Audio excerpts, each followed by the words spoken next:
This is One Broke Gamer Girl, and this is my review of Marvel's Guardians of the Galaxy, a Telltale series, Episode 2, Under Pressure for the PlayStation 4. Because the second episode was already released for this game by the time I purchased it, I figured I might as well jump into the second episode and play it. I wasn't really that excited going in because I thought the first episode was a little lackluster. You can watch my review of the first episode by clicking the link down in the description below. It was one of those things that I felt obligated to play because I had it. Anyway, on to the review. Picking up right where the first episode left off, Peter is dead. Luckily, he has the Eternity Forge, which brings him immediately back to life. Who knew that thing was so powerful? Not only does it show him a glimpse into his past and his past life with his mother, but it can also bring the dead back to life. Because the Guardian ship is ruined, you'll be making a trip to Yondu's place. Yondu was Peter's guardian when his mother died, and they have this love-hate relationship going on. Peter needs Yondu's help to repair the ship and get it up and running again.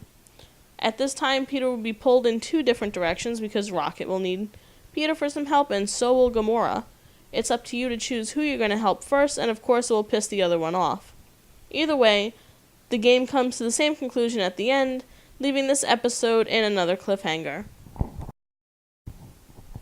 To my surprise, I really enjoyed this episode. Not the whole beginning and stuff, but the actual meat of the episode.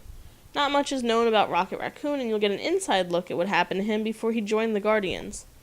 It was a touching story about how he was a lab experiment with the cutest little otter, Lily.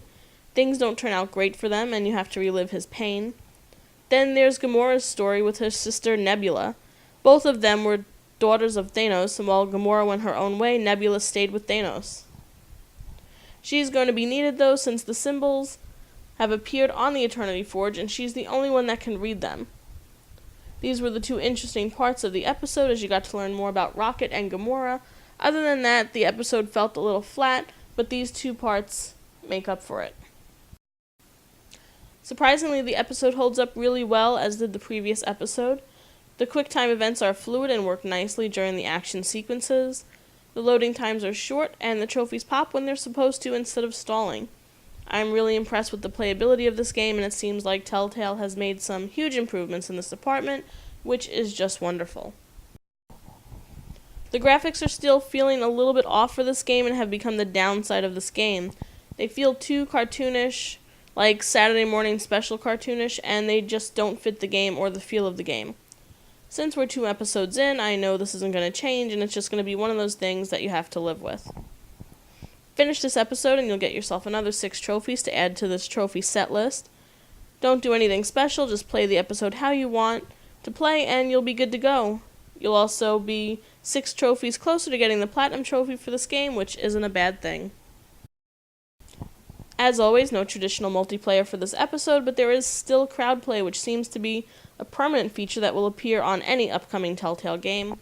My feelings are mixed on this, and since I don't actually stream the episodes or have the need to play with other people surrounding me, it feels kind of useless. If you feel differently, go ahead and let me know in the comments section below. Overall, I give this episode a 4 out of 5. Here's what's great about it.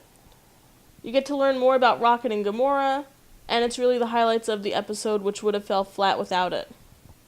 Also, I really have to hand it to Telltale to making another episode that runs flawlessly and without glitches or bugs.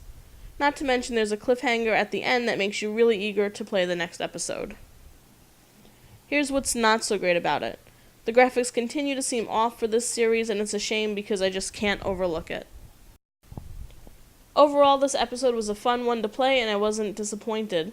I also didn't feel as lost as I did during the first episode of the game, which was a good thing. If you're still on the fence about this game, I would say to hold off and wait until the game is fully released.